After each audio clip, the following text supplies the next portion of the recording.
MET stands for Muscle Energy Technique. We've done a whole video about this already. We'll put a link in the description. You guys can check it out on our YouTube channel. What we really want to focus on today is an adaptation of an MET for a really important muscle that influences the shoulder called Pectoralis Minor. So Pec Minor, when it's short and tight, tends to pull us into a forward shoulder posture. And that has ramifications for the neck, the shoulder, all the way down into the arm and hand. In this demonstration, we're going to look at how to do an MET supine while your client is on the table without having to worry about shoulder mobility or shoulder pain. So let's take a look at this really useful MET. So now, with Ali supine on the table, we can take a look at how we're going to apply this MET. So bicep is oftentimes short and tight. If in this position I just pushed on Ali's shoulder, the arm tends to roll, it'll pop up, and we may be putting some additional stress on the tendons here of bicep at the proximal end. So I want to take bicep out of the equation. I want it to relax as much as I can. So I'm going to hold the shoulder, but lift the arm. The key here is really a soft palm. If you feel bone sticking into your palm, you're probably pinching tissue and it's going to cause some unnecessary discomfort for your client. So spreading the pressure across the palm as much as we can. I'm going to step forward to take a hold of the forearm, and as I push down on the scapula, I'm lifting the arm. So it's almost like a seesaw type action. I lift the arm and I'm going to slide the shoulder blade like I'm trying to tuck it in under. My direction is that I'm really aiming to push the scapula in and down.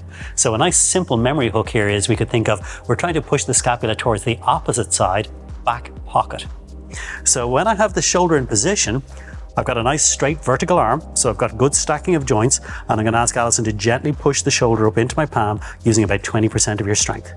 It's good. You can go a little stronger. That's good. Any discomfort? No. Okay. We're going to hold this for 10 seconds. And then relax, taking a deep breath. Easing off on the pressure. As Alison exhales, I'm going to push the shoulder blade down, tuck it under, slide it towards that back pocket, and maybe even lift the arm a little bit more. Gently pushing up again, Ali. Perfect.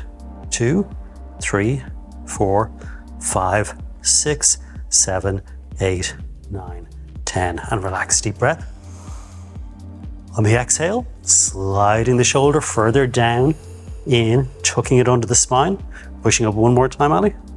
And you see the way I've slightly changed my angle, that I'm mapping to the new position of the scapula.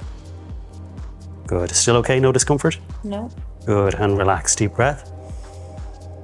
Exhale, and we'll see, will it slide a little bit more. So we got a small increase there, not huge. So I'm really just going to stick with our typical 3 METs in this case. If we see significant improvement, or we've not yet reached our full range of motion, we could do a 4th or even a 5th repetition of this MET. On average, as a guide, we would say MET is typically provided 3 times, so 3 repetitions. You can find this and other amazing techniques on our recent shoulder impingement micro module. Or if you'd like some in-person training, why not do one of our sports massage training courses, like our sports injuries that we cover at Level 4 Sports Massage. Thanks for watching. We look forward to seeing you guys again soon.